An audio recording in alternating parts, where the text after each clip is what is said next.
Good evening, ladies and gentlemen. Welcome to the British Academy for this evening's BSR lecture. We're delighted and honoured to be joined by our President, Her Royal Highness Princess Alexandra. Welcome, welcome, welcome. It's an absolute delight, and I'm over the moon that you were able to join us this evening for the first event that you've attended with me, being the Director in Carico, as the Italians say. It's my pleasure this evening to introduce Her Excellency, Her Majesty's Ambassador to Italy, Jill Morris, CMG. Jill is an absolute key part of the work that the British School does. She's an absolute vital point of reference for us, and especially in the context of what's currently happening in relation to UK relations with Europe. Having that connectivity, having that ear, having that advice, and also having the invitations to kind of participate in things which are of strategic importance to the British School at Rome, as well as to the Foreign and Commonwealth Office through both embassies and the other members of what we refer to as the UK family are absolutely vital in terms of what we do and our relevance. This touches issues in relation to policy, as well as our support for our fine arts programme, the extent of our connections with higher education institutions in the UK and across the Commonwealth. And Rome is an incredibly rich centre. It's not just the capital of a European nation state, but it has a huge brief in relation to the work that it does through the residency in Rome of the the Rome-based UN agencies, through institutions like ICCROM that take on international agendas in relation to cultural heritage protection, as well as obviously the Vatican and the Catholic Church and the other faiths that are present within the city. So it has a strategic importance which goes way beyond its symbolic importance as the capital city of a nation state. And sometimes bearing all those factors in mind and realising the richness and seeking to engage with that richness can be overwhelming. But luckily we have a fantastic body of fellow researchers, of staff, of assistant directors, and an equally large and dynamic team working with the British Council and also working with the Embassy. And it is very much a collaborative effort where I think we all bring value to each other, and we're tremendously grateful for the support that we receive from Jill and the Embassy team. Jill was appointed Her Majesty's Ambassador to the Italian Republic and Her Majesty's non-resident Ambassador to the Republic of San Marino, to give you your full title, in 2016. She has almost 20 years' experience in the Foreign and Commonwealth Office, including significantly as the FCO Director for Europe between 2012 and 2015. She was head of the Counter-Proliferation Department in 2011 and head of the Consular Strategy Department between 2008 and 2010. So this lecture this evening, we've invited Jill to reflect on her time in Rome, of the importance of Anglo-Italian and UK-Italian relations through her own experiences.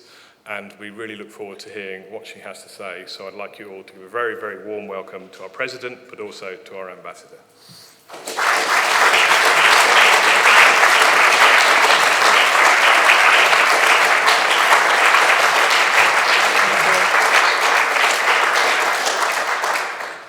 Thank you very much. Your Royal Highness, ladies and gentlemen, Stephen, thank you very much for that kind introduction. I'm very grateful to the British School at Rome for inviting me to speak this evening, and to all of you for coming out on a rather rainy evening in London. It's rather a daunting prospect, giving a speech on this topic in front of an audience that is packed full of great experts on Italian history and culture, including some of my former colleagues from the Foreign Office. So I will try and give you very much a personal sense of what has struck me in my now almost 3 years in the role as Her Majesty's Ambassador in Italy. I want to start by sketching out some of the historical connections that bind the UK and Italy, as a way to then finding ourselves in the contemporary scene and to talk a little bit to you about what I see and what I hear and what I feel every day about the UK-Italy relationship. But before we get to today, let's reflect on our common history. Diplomatic relationships between the UK and Italy predate both the unification of Britain and the unification of Italy, with diplomatic exchanges happening with the Kingdom of England and Papal States. And this was brought into sharp relief for me recently when we had a visit of the Magna Carta. The Magna Carta has been on tour, and it was brought by the cathedral in Hereford to Vercelli in Italy as part of their celebrations for the 800th anniversary of the Abbey of Sant'Andrea. Now, the link with Vercelli is embodied by the figure of Guala Bicchieri, who was the papal legate to England and instrumental in the creation of the 1217 Magna Carta. So to celebrate the 800th anniversary, the Magna Carta was brought to Italy. And Guala Bicchieri, in November 1217, the young Henry III gave Bicchieri the Church of St. Andrew in Chesterton, north of Cambridge, the income from the church north of Cambridge. And then when he came back to Italy, he brought that income and he used it to finance the construction of the Basilica of the Abbey of Sant'Andrea in Vercelli. And it's one of the first examples of Gothic architecture in Italy. So it's just one small example of those diplomatic relations that go back to the 12th century. And in fact, around that visit, with some of the scholars and the representatives of Vercelli, and with legal scholars, both Italian and British, we organised an event at Villa Volkonsky, the ambassador's residence in Rome, to look at the contemporary resonance of Magna Carta for questions of democracy, freedom of expression, and the rule of law. So one example there, I think, of how a very personal link can bring us back to today and the values that the UK and Italy share.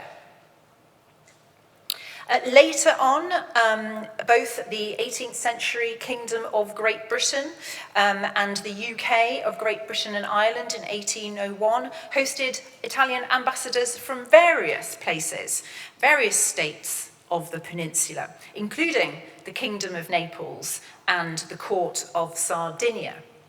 And the British government famously gave moral and diplomatic support during the Risorgimento, and the creation of the modern Italian state. And as many of you will know, Garibaldi himself was very widely celebrated and recognized here in the United Kingdom. And in fact, when I first arrived in Italy, I was struck that quite a number of people, when talking about Italians, when talking about our relationship, said to me, "Ambassador, we will never forget what your country did for Italy." And initially, I believed that people were talking about the Second World War and what happened after that. And when I said that to them, they said, no, we don't mean that. We mean 1861. And very, very still fresh in memories, British support for the Risorgimento, and indeed for the sbarco of Garibaldi, for the landing of Garibaldi in Marsala, just off Sicily, where the British Navy played a role in making sure that he could safely arrive. Then, of course, Italy and the UK concluded the London Pact in 1915. Britain, Italy and its allies fought side by side in World War I. And most recently, we visited what's called the Forgotten Front in Vittorio Veneto for very moving commemorations in that part of Italy, which again brings back into focus when the UK and Italy was fighting side by side in those commemorations. Of course, we've had periods when we haven't been fighting side by side, but rather been at war. Mussolini's rise, the Axis Pact, Britain and Italy were at war for most of the 1940s until the British invasion and the defeat in 1943. And again, only 2 weeks ago, I was in Monte Cassino for the 75th commemorations there with some of the veterans of that part of the conflict in Monte Cassino. Extremely moving occasion and a great honour and privilege to meet those veterans. Standing in that landscape in Cassino, some of you will know it well, with the abbey and with the valleys, talking to the veterans who, of course, were 19, 20 years old at the time, describing their experiences and describing in vivid detail where they were posted and how the manoeuvres were happening in that valley. But it was a very moving occasion with, of course, our Italian comrades and colleagues. There are other ways that we can trace our historical roots and our historical relationship as well. Brits introduced football, it is widely said, in the 1880s to Italy. There was the establishment of the Genova Cricket and Football Club, the Torino Football and Cricket Club. I'm not sure why it's cricket and football in Genova, and in Torino it's football and cricket. But the point remains the same, that there is that sporting tradition. And of course, the Grand Tour, famously, the education of no self-respecting young gentleman or young lady of that period was complete without the Grand Tour in Italy. And you can see physical traces as well as I travel around Italy of the historic relationships between our two countries. Gardens. There are some wonderful gardens up and down Italy that were created by British gardeners, architects, designers, enthusiasts. And that is very much appreciated still, that there's been this impact on the landscape that transformed and brought a different tradition to Italy. And I am fortunate in many ways as the ambassador in Italy. But one of my great joys is the ability to travel north, south, east, west, all over Italy. And everywhere I travel, I find more examples, more traces of British influence and British impact in Italy. In Sicily, I mentioned Marsala earlier, but in Sicily there is the impact of the British families, the entrepreneurial families, the Whitakers, although it took me a while when I was visiting in Palermo and Marsala to really understand what we were talking about, because the family name Whitaker is pronounced Whitaker. And it took me a little while to connect that we were talking about the same family. But it just shows how much they were absorbed into Sicilian culture, that there is that very distinctive pronunciation of the family name. But the Whitakers and the Woodhouses, who, in fact, Marsala was invented by accident. When some wine from Sicily was taken on very rough seas back to Liverpool, certain climatic conditions meant that when they arrived, they discovered that it had transformed itself into this rather delicious fortified wine. And at the time, we had naval blockades and were unable to import port, which was the favourite tipple, I understand, at the time. So there was a great market for Marsala. So the enterprising British entrepreneurs returned to Sicily, returned to Marsala, and set up industrial production of that drink there, which is so famous still today. And in fact, we organised 2 weeks ago a Queen's birthday party in Palermo. And we were able there to celebrate many of the links between the UK and Sicily. But everywhere I go, Naples, Venice, Florence, there are examples of business and commercial links, but importantly cultural links as well. And how many British artists and writers were inspired and are inspired by their travels in Italy. So for decades since then, all through the 20th century, the UK and Italy, following the Second World War, we have been allies working together side by side in the European Union, in the G7, in the G20, in NATO, in the UN. So our friendship and our relationships are not just bilateral. We also work together very closely as allies in those multilateral, multinational fora. And I've discovered during my time in Italy that all of this is underpinned by a huge amount of mutual respect and great affection for each other's countries. Now, coming closer to today, our relationship is characterised by very, very successful trade links. We now have £39 billion worth of trade in both directions between the UK and Italy, and that has been climbing steadily over the last few years. The people-to-people links are also at record levels. We now have the record number of Italian students at UK universities that we have ever seen. We also have a very, very high number of Italian lecturers and professors, tourists that visit each other's countries every year, millions of them to enjoy.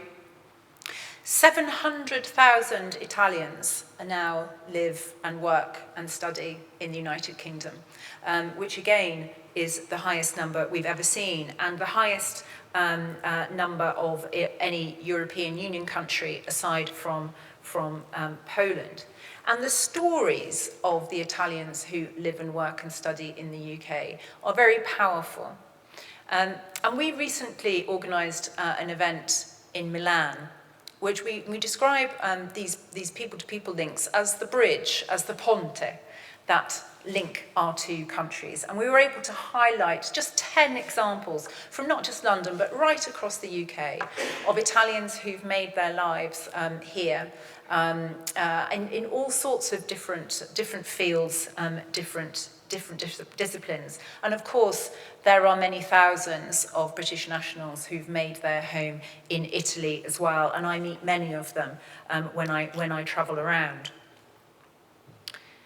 The regions in Italy, as you know, are extremely important, not just because of the constitutional makeup of Italy, but also because you can't really understand Italy unless you visit and you get to know the regions, what's happening outside Rome, in the rest of Italy, what's happening in not just the big cities, but what's happening in the countryside, in Basilicata, for example, a small region where I was recently. And another example of one of the ties that binds, the English language, and the enthusiasm that there is amongst young people, children, still today, for the English language.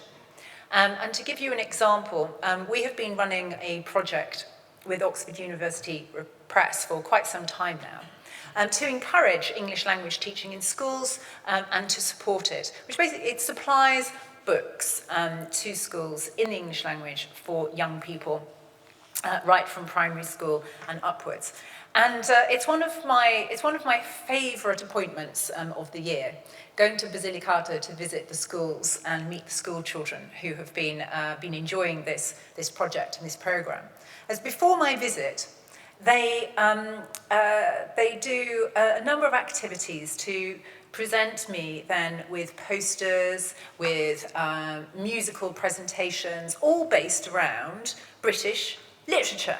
So I arrive in these tiny villages in Basilicata to find 500 Italian school children waving Union Jacks and presenting me with marvellous paintings, small booklets, illustrating the books that they have just read. Everything from Harry Potter to Romeo and Juliet. And I think this is another example of the fascination that there is in Italy for the English language and for British culture. Now, coming to culture, Stephen mentioned earlier the importance of the British family in Italy. As one would expect, given the depth and the range of our relationships, we have quite a broad British family. There is the embassy, of course, the consulate in Milan, the British Council, British School at Rome, there is the Keats Shelley House in Rome, and the British Institute in Florence.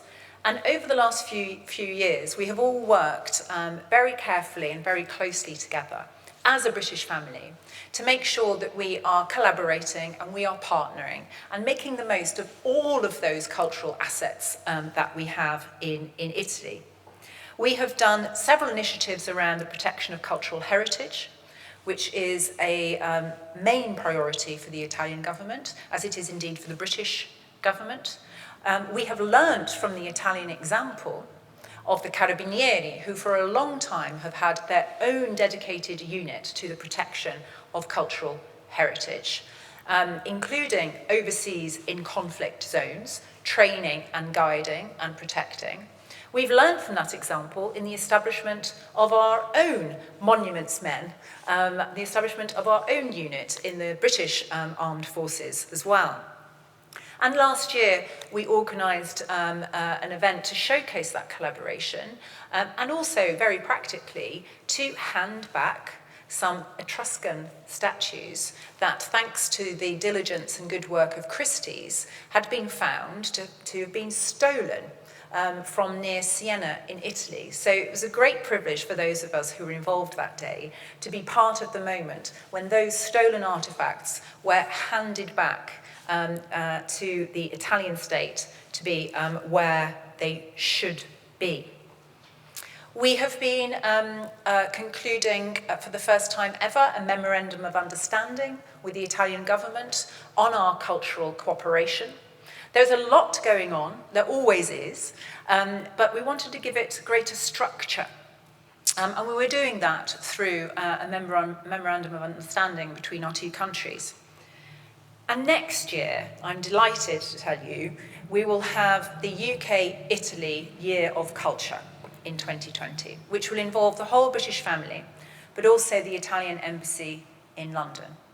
It is the first time that the British Council and ourselves, with any country, have had a year of culture where there is going to be two parallel programmes, one in Italy and one here in the UK. So do look out for what the Italian Embassy and the Cultural Institute will be putting on here next year. So we're really proud of that, and the whole British family will be involved. We've already had missions out to Italy from UK institutions, museums, art galleries, practitioners, to identify partners across Italy to work with to develop the programme for next year. Legacy is very much part of our approach, part of our strategy. We want, of course, the year next year to be a great success, but importantly, we want it to be a platform for greater collaboration in the years following between cultural institutions in the UK and in Italy.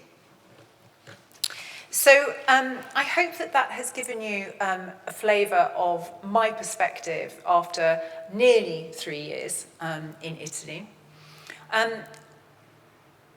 It wouldn't be, I think, a fully rounded speech if I didn't mention the departure of the United Kingdom from the European Union. I arrived in Italy, took up my post exactly 1 month after the vote to leave the European Union.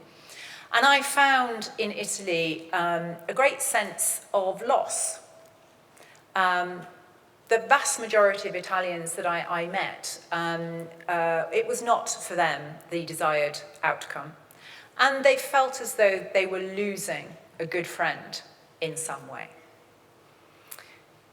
So what I and my team at the Embassy and the whole British family in Italy, what we have been working day and night to do over the last 3 years is to demonstrate to our very good friends in Italy that they haven't lost us. We have been there for centuries. Our relationships, as I said before, predate not only the European Union, they predate the unification of Britain, and they predate the unification of Italy. And our ties will endure, and our relationships will continue to get stronger and stronger. There is still, today, amongst that vast majority of Italians, a sense of loss. Most people, most of the time, will say to me, "We wish you weren't leaving."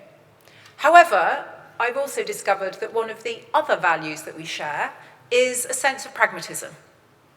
And so what I've heard from the Italian governments in my time and from our Italian friends and collaborators is constructive and positive. Let's get on with it, and let's develop the closest and the deepest relationship that we possibly can between the UK and the European Union. But also a great deal of confidence that that relationship between us, with its historical roots, but also today with those business links, people-to-people links, cultural links. This is a relationship that needs nurturing. All relationships need nurturing, but we can be confident looking forward that the UK-Italy relationship will stand the test of time, and that we will continue to be not just allies, but we will continue to be the greatest of friends. Thank you very much.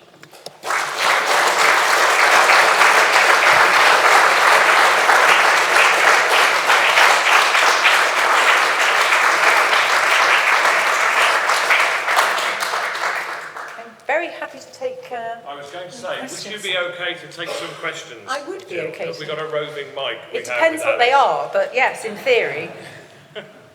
We have one in the middle there. Ambassador, thank you very much for your very interesting talk. Is it working? Is this a little better? It's that. This one might be. Try that one. Thank you. All right, Ambassador, thank you very much for your interesting remarks. You mentioned that you've seen governments in Italy, as opposed in the plural sense rather than the singular. And do you see changes taking place with the leaning towards populism in Italy, as well as the leaning towards Russia? Yes, thank you. Thank you very much. Yes, it's been an interesting time to be ambassador in Italy. It always is professionally for diplomats when there's change in your country. My experience and my observations have been that there's been more of a shift in rhetoric and tone than there has in reality. I've seen a great deal of continuity, in fact, certainly in our relationship, in our bilateral relationship, but also in Italian foreign policy. So, for example, on Libya, we continue to work extremely closely together on Libya, on Iran, and you mentioned Russia. And yes, of course, there's been much talk and much written about relationships between the two components of the current Italian coalition government and their relationship with Moscow and with Russia. But in practical terms, we have not seen a change. The Italian government has continued to support sanctions against Russia in the European Union, and it has also supported additional sanctions that have been brought in around the Salisbury chemical weapons attack, and also the activities of Russia in Ukraine. So I think journalistically, there is a lot written about what's different about this government, and there's no doubt that they are different to the previous Partito Democratico government. But I've also seen a great deal of continuity, particularly in foreign policy. There is a debate going on now again about this government's economic policy, and you will have seen the results of the European Parliament elections in Italy. Lega has now, if we are to take European Parliament elections as a measure of what might happen in national elections, Lega has doubled its polling. Whereas Five Star has been slipping down from 32% in the national elections last year to below 20% in the European Parliament elections. So we've seen in the two components of the government of change, as it calls itself, we've seen a shift in the balance of power. Now, while, of course, that doesn't change the arithmetic in Parliament at the moment, because it doesn't change the seats, it has had an impact politically, I would say. The fact that Lega did so well in the EP elections, but also in regional and local elections, it has been winning, and winning big, not just in the north, because Lega Nord is not Lega Nord anymore, and it hasn't just changed its name to drop the Nord. It's also very, very popular and doing very well in the south. So it has transformed itself into a whole of Italy party. So the big debate amongst commentators in Italy now is how long can this situation sustain itself for, with two parties in the coalition, with that shift in a balance of power, but with the majority still being, in parliamentary terms, in the hands of Five Star. It's not an easy coalition. I think most coalitions have their issues. It hasn't been an easy one. And we will see what happens over the next week and or so, and in fact the next few months, around the budget and the economic measures. There is an annual budget in Italy in the autumn, as many of you will know. The European Commission is scrutinising very carefully Italian budgetary and spending plans. And both sides of the coalition in their campaign for the European Parliament elections talked very passionately about the need for the European Union to change its economic policy to allow for more flexibility, which is code for the 3% GDP deficit rule in the Stability and Growth Pact. So I think we will see how things develop over the next few months. More people are now talking about the prospect of elections this year in Italy rather than next year. I have to say, both leaders, both sides of the coalition, continue to say they're in this for the long haul, that they're sticking to it and they're working together on that basis. But nonetheless, I think inevitably there is more chatter now about what the calculation of Matteo Salvini and Lega might be, given they are polling so strongly. You need in Italy to win 40% plus of the vote in order to be able to have a majority and rule alone. And they are not that far away, if you believe the polls, from being able to do that with the support of Fratelli d'Italia, the far-right group, without the need to call on the support of Berlusconi and Forza Italia. Matteo Salvini is well known as a volpe, as a political fox with great political instincts. So we will see how he makes his judgments over coming weeks and months. A rather long answer to your question, but it gave me the opportunity to talk more broadly about the political scene in Italy.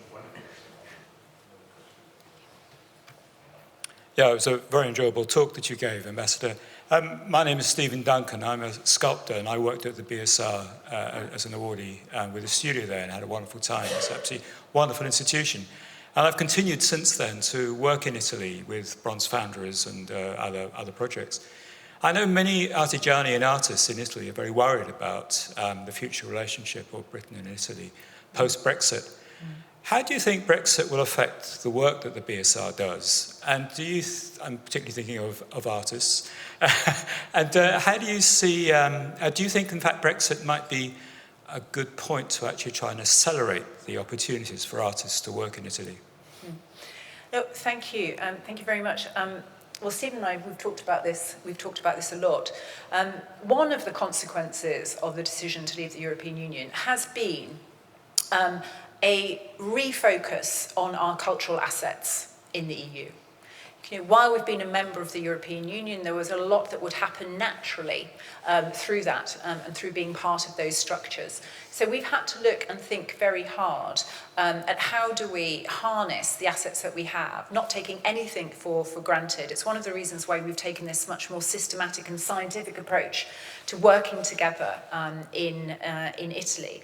And I think it's been a very helpful and a very positive exercise to do that. I think there is a renewed sensitivity and a renewed understanding of the importance of soft power in Europe and the importance of our cultural institutions and our cultural exchanges. It's one of the reasons why we wanted to establish the Memorandum of Understanding, to create a structure for exchanges, and also to demonstrate our ongoing commitment and dedication to our cultural collaboration. So one of the reasons why we're having the Year of Culture next year as well. And more broadly, when it comes to the European Union, the British government has always said that as part of the vision for a very deep and a very special partnership, the closest the EU has ever had with a third country, we want culture and education and scientific and research collaboration to be part of that. And we want to continue to participate in European programs, European projects, such as Horizon 2020 when it comes to research, such as Erasmus and Erasmus Plus for student exchanges, paying into the pots for the privilege of being able to participate, as in fact do third countries already. But we're very alive to the fact that for artists and students, there are particular concerns. And it's one of the things that we have been working through together and with the relevant ministries here in London. But the big picture message that we give every day is that we're here, we've been here for a long time, and we're here to stay. And our commitment, if anything, is sharper and more focused now than it has been, because of the need to make sure that we have got the right structures in place for when we leave the European Union, and to make sure that we continue to support those exchanges and those individuals on both sides. Is that fair to say? No, I think so. I think one of the ironies of Brexit is that it's actually led to the commissioning of more research around this kind of evidence. And one of the points that Jill made in their talk, which I found amazing, is that there are more Italians working in UK higher education than any other nationality. That's American, Chinese, any other nationality. Italians have the largest number of foreign nationals working in UK. Over 5,500 Italians are working in UK universities. It's the largest number of any nation state in the world. And that's a huge kind of symbolic but actual connection in terms of research capacity across the sciences, across the arts, and across the humanities. And that was data that was produced by University of UK International and Vivian Stern and her team. Yeah. And it's precisely in the context of Brexit that more of this kind of research is being done to establish the data which enables us to make the case that it's not a question solely of recruiting overseas students into the UK to help build UK capacity, but also looking at the bilateral dimension in terms of what can we then do to use institutions like the British School at Rome as a really effective platform and place that can actually bring Brits and members of the Commonwealth as well, because that's part of our charter, into the heart of Italy and actually have the traffic flowing in both directions. So I think that research is really important in helping us make the case concerning the strategic validity and the importance of continued support for the British School at Rome on the part of the ministries that actually provide us with part of our funding through the agency of the British Academy.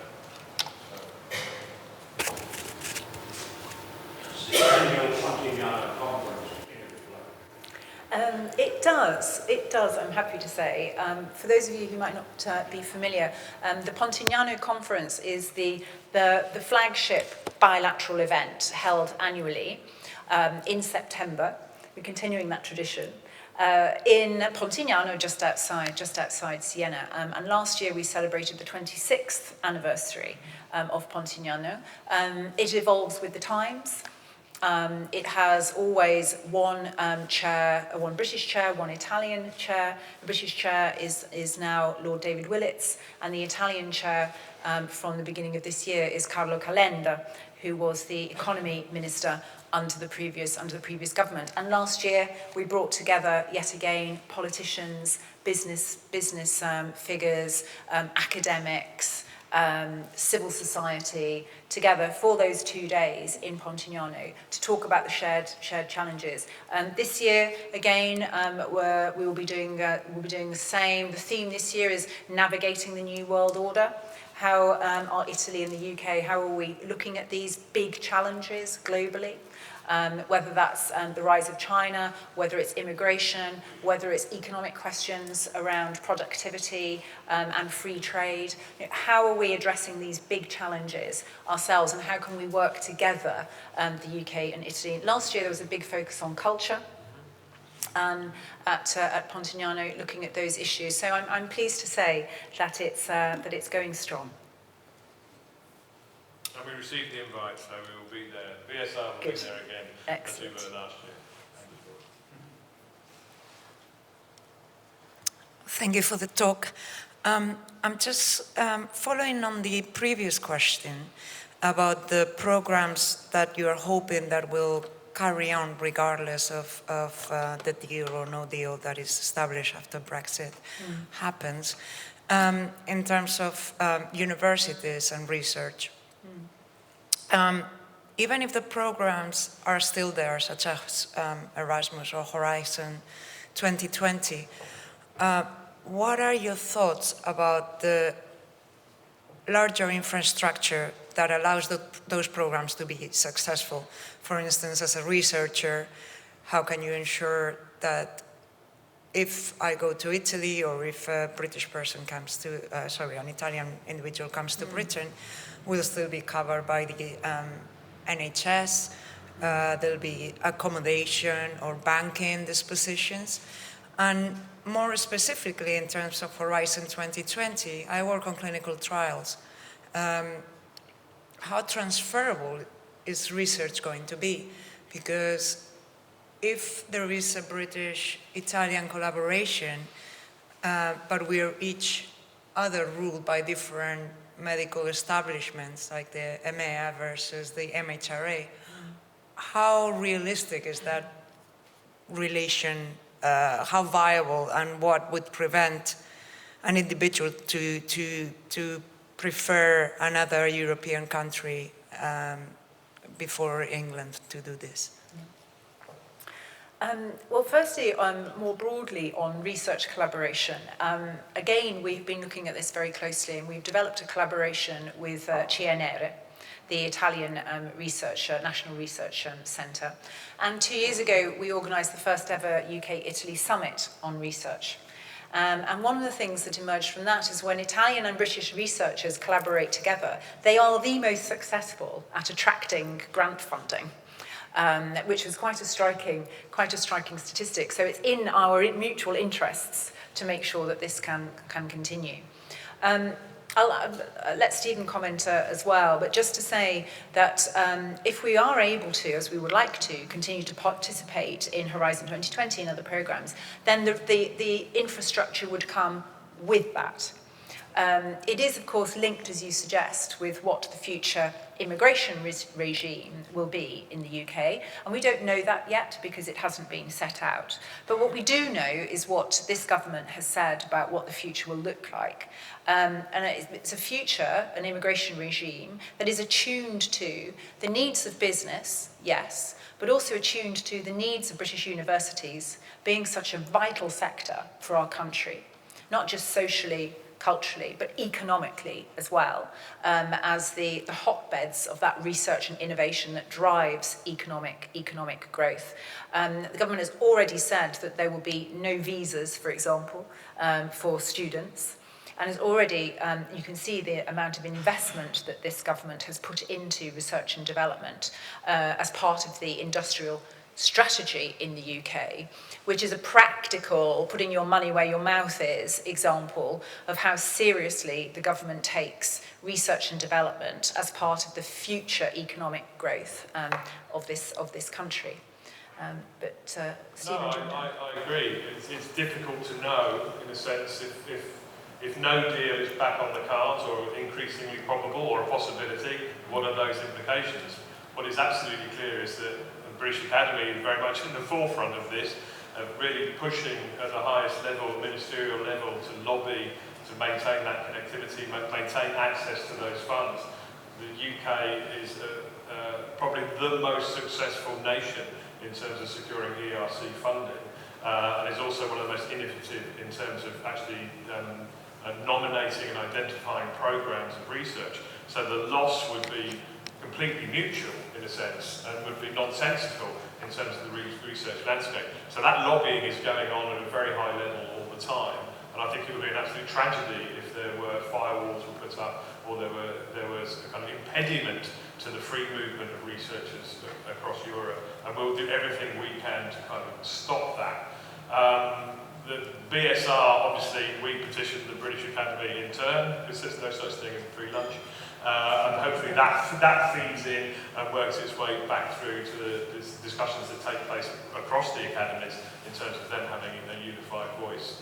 So it's difficult to second guess the exact nature, but my experience of research is it's incredibly promiscuous in as much as it will always find a way to do itself, irrespective of the obstacles, if the passion for the research actually exists. And whether that means that there are more people coming into the UK from Italy in different forms in order to do that research and be based in UK HEIs, or whether it's UK researchers finding ways of having a job share as a professor in Copenhagen or in Rome and being based in two places. Already these patterns are emerging whereby people are actually putting themselves as part of collaborative teams that have more than one centre. It's just like a commercial entity which seeks to diversify, to spread its risk, but fundamentally to maintain its kind of operational common sense, if you like.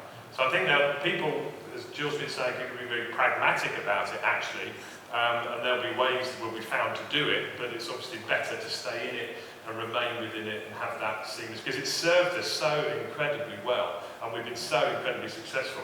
And as Jill just intimated, this was another thing that came out from the research that's been generated as a result of Brexit, that the UK-Italian collaborative research model is the most successful in terms of grant generation across the disciplines. And for us, what's really key is that archaeology, or certainly amongst the humanities and social science disciplines, is the most successful in capturing UK-based archaeology, the most successful in capturing ERC funding for projects. And on that note, with a bit of publicity, we're delighted that we managed as a partner secure recently a project which actually involved doing archaeology work in Jill's garden at the Villa Volkonsky, a £2.1 million research project involving the BSR, the University of Florence and the University of Newcastle. Which means that irrespective of what happens, we know that there'll be European funding coming into Rome to do archaeological research for the next 5 years. So we'll still be doing it, we'll still be there, irrespective of anything else. It's already been affected, that's the problem. You're right, it is already being eroded, and behaviour sets are changing in terms of people's willingness to collaborate, the risk of having a partner that's a UK-based partner, but there are already ways of mitigating that kind of decision are being found. In terms of having 4 partners rather than 3, or 4th partner if you're a UK partner, so you don't have to list them in the same way, but it doesn't preclude them from being costed into the activity in the same way as the other 3 partners. So people are incredibly creative in the terms in which we're being forced, in a sense, to be creative in a way which we probably wouldn't want to be, but we are being. And I think the fact that universities, and I know that Oxford were recently over in Padua, are looking to whether they can do co-validated degrees, where 2 years are spent in Padua, 2 years are spent in Oxford, and this kind of way of keeping those doors open are being constantly explored. But it's chasing something you'd rather not be chasing, but then the advocacy is being done as we speak at the highest level to ensure that those doors remain open, because it's an absolutely vital part of the economy and the way that it's built into the industrial strategy.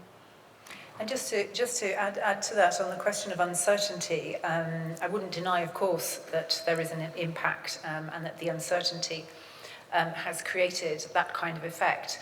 But the British government has said, and it has said for quite some time now, that it will guarantee funding, continued funding, as a way to prevent hesitations or guard against hesitations of partnering with British researchers and research institutions. So if anybody has any concerns about what the future might hold, the British government has said, no, we're going to backstop this. You must still continue to collaborate with British institutions, and there won't be a financial cost for you because we will, if necessary, if there was any gap, the government would pick that up in order to avoid that sort of chilling effect that you describe. But we understand that that might not be terribly well reflected in people's decisions. And just to pick up briefly on what Stephen said about university collaboration, Vivian Stern and her team at UK universities have been out to Italy several times now. They are concluding a memorandum of understanding with the Italian Rectors Association, CRUI, which again will be a new structure, a new framework for even greater and deeper collaboration between universities. There are more and more doppio titoli happening between British and Italian universities, and the twinning between Oxford and Padua is very exciting. Yes, gentlemen. I wonder if I could point you to a slightly more depressing subject, perhaps, which is the study of modern languages in schools in the UK. You'll have seen that since the government, many years ago now, said that modern languages are a waste of time, that it's beginning to be reflected in the statistics that students are not taking those languages. Of course, there is a bright spot, you'll be aware, which is Italian, which is on the up. But normally, speaking from a university perspective, the way people get into Italian at university seems to be they study French and German, and they will do Italian ab initio with us. But without doing the French or German as the starting point, they probably won't come to us. So I wonder what we can do to make sure there is a serious uptick in languages, because clearly with bilateral relations, of course, we need the languages. Yes, big question, mostly outside my remit, but as a modern languages graduate myself, I have great sympathy with your point. I can reflect on the diplomatic services approach to languages. It is an absolutely core part of our training and our approach. Diplomats study the language before we are posted overseas. We have a language centre in King Charles Street in the Foreign Office, which is a wonderful place. You walk up and down the corridors there and you hear every language in the world, from Serbo-Croat to Italian, in my case, Russian, Chinese, Japanese, Thai, every language coming out of the rooms. There is a serious commitment to language skills as part of a diplomat's training.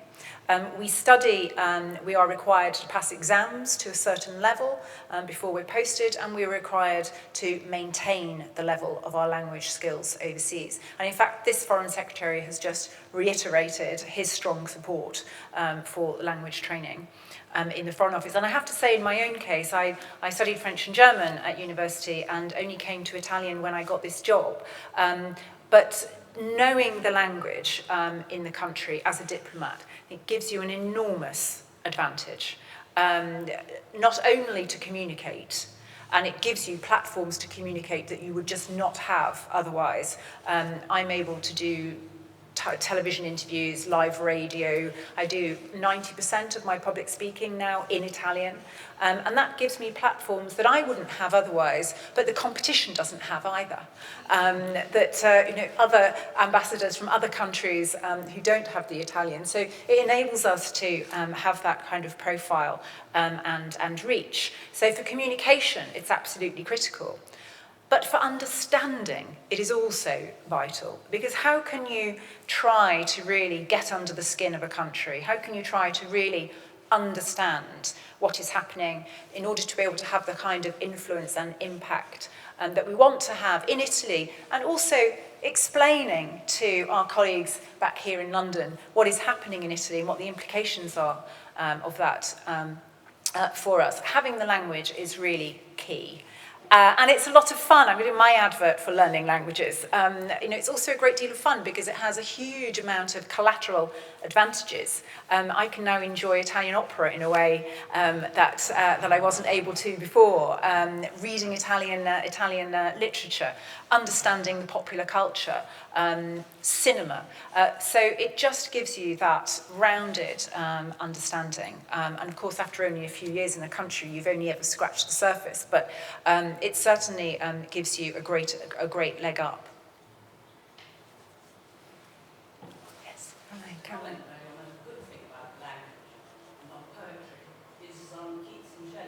Yes. Yes.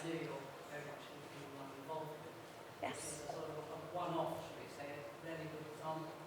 Yeah, absolutely. And we're going to be using those celebrations as part of our Year of Culture next year. And I think I can announce about Giuseppe, can't I? And I'm just delighted to announce, if you haven't seen it already, that the curator of the Keats Shelley House in Rome has just been awarded an MBE in the honours list. So we're very proud of Giuseppe. But yes, those links. Also, I was last year up in Lerici at the Golfo dei Poeti for an annual poetry prize, and they gave the prize to Caroline Duffy, the poet laureate. That was a wonderful occasion as well to celebrate contemporary poetry, but also looking back to our links. So all over Italy, there are these opportunities to shine a spotlight on great British culture, but also that mutual respect and affection. I know the British Academy have been very active for quite a long time in terms of the sponsoring of the vital importance of modern language study within universities, which has taken something of a beating in the recent past. And I say that as a professor of Italian at a very large school of modern languages. But I know that Professor Neil Kenny, a former colleague of mine from Warburg, has been leading that up, and another former colleague, Nigel Vincent, before him. And it is a message that kind of keeps getting put through. But I think until we have a national policy, which is actually insisted upon, I doubt whether things would change. And the watershed really was the withdrawal of the requirement, and also the institution of certain forms of metrics and league tables, whereby languages were deemed as being difficult, and therefore potentially having an impact on the league tables for the results of schools. Until we kind of overcome that hurdle, in a sense, things will remain kind of problematic.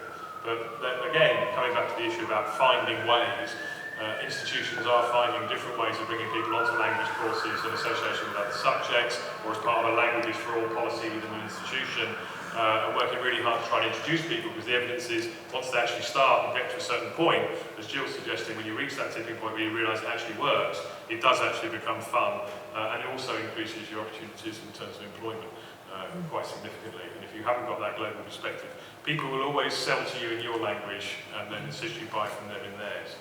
That tells you all you need to know. But it's not just a kind of economic financial transaction, it's also one about cultural intelligence. If there's anything that we need to be boosting at the moment, it's our kind of cultural intelligence about our understanding of other cultures, and that comes through an understanding of other people's language and the way in which they communicate with each other. So symbolically and practically, it's a really important asset that we need to keep valuing. And again, pressing at the highest level through organisations like the British Academy to get those policies changed at the highest level. One more, I think we've got time for. There's a lady. Take these two from me. Oh, okay. Thank you, Ambassador. I was wondering if you could describe any joint initiatives relating to protection of the environment, perhaps climate change or sustainability, or the banning of single-use plastic. Is there anything you can mention about that? Yes, and it's very timely, in fact. As the Foreign Office, we have made a commitment to go single-use plastic free both here at the headquarters in London, but in every single one of our embassies around the world. We have done that, I'm delighted to say, at my embassy and at my residence in Rome. We've eliminated single-use plastics in a number of different ways, including by finding Italian companies who are creating innovative products, properly biodegradable products as substitutes. And in fact, I was talking about this to my colleague, Ambassador Trombetta, the Italian ambassador here in London. And the Farnesina, the Italian Ministry of Foreign Affairs, has a similar program. And I was talking to him about these companies that we'd got on board. And he contacted them, and they've been able to make good use of that. And the Italian embassy here is announcing this week, I hope I'm not stealing their thunder, that they're going plastic-free as well. Yes, we're working really closely on that together. We're also working on a project now in Italy, a marine plastics project, where we're looking to see what we can do to help eliminate some marine plastic issues in Italy. And more broadly, we do a lot on the climate change agenda. In Italy, but in all our embassies around the world. We've been looking at green finance, for example, in Milan, the importance of that, the importance of changing the way that investors behave in order to privilege companies for their green credentials. We're also looking at electric cars for the embassy, and we're also looking at the electricity generation and how we can go greener. So there's very much a mutual commitment. I think there's one last question on the side there.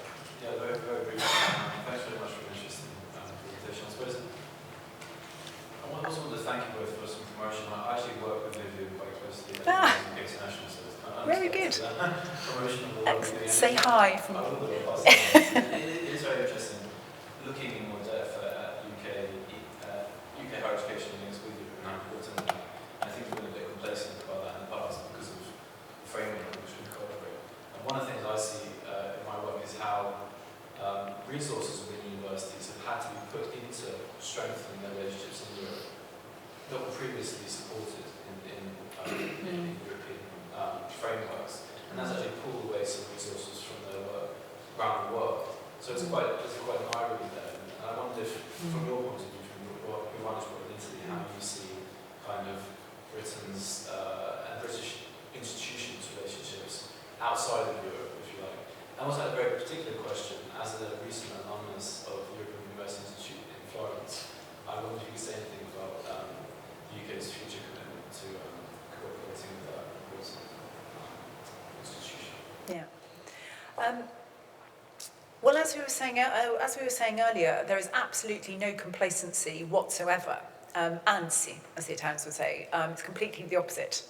There's no complacency at all. And the political situation, the UK's departure from the European Union, has made us rethink, has made us look again at our relationships across the board. And what I've mentioned, and Stephen's mentioned this evening, some of the things that we've been doing in Italy to get the structures right, to make sure that our collaboration can continue, not just at the current level, but can continue to rise in the future. So I think there is a reinvestment, there is a refocus in what's happening in the European Union. The Foreign Office, British government, like universities and others, with tight resources, in the past we've had to make choices. And we've seen resources go from Europe to emerging economies and elsewhere. With the prospect of Brexit, we've had to rethink the balance of effort and the balance of resources. We are not taking anything for granted. And what I've been talking about in Italy is replicated in the other 26 of the 27 member states. All my ambassadorial colleagues and their teams right across the European Union have been doing the same things, demonstrating, we hope, powerfully that we are present and that we are committed and that we want to put those frameworks in place that allow the flourishing in the future of our relationships right across the board. When it comes to the European University Institute in Fiesole in Florence, the Department of Education has said that as a consequence of us leaving, that has an effect on our membership of the Institute. However, they've also said that they want to find new ways to make sure that the UK can continue to partner and collaborate and be part of it. And they have also guaranteed that all of the lecturers and all of the students who are currently there will be able to continue as they have been, but that because of the legal basis of our membership, we want to look for a new way to continue to be part of that in the future. Thank you so much, everybody, for coming along this evening and for listening and for really interesting questions. And I want to thank you for your support and your ongoing interest in the relationship between UK and Italy. And I just want to leave you reassuring you that I, my team, the entire British family in Italy, we work tirelessly to make sure that, notwithstanding some uncertainties, we'll make sure that our relationship continues to go from strength to strength. Thank you very much.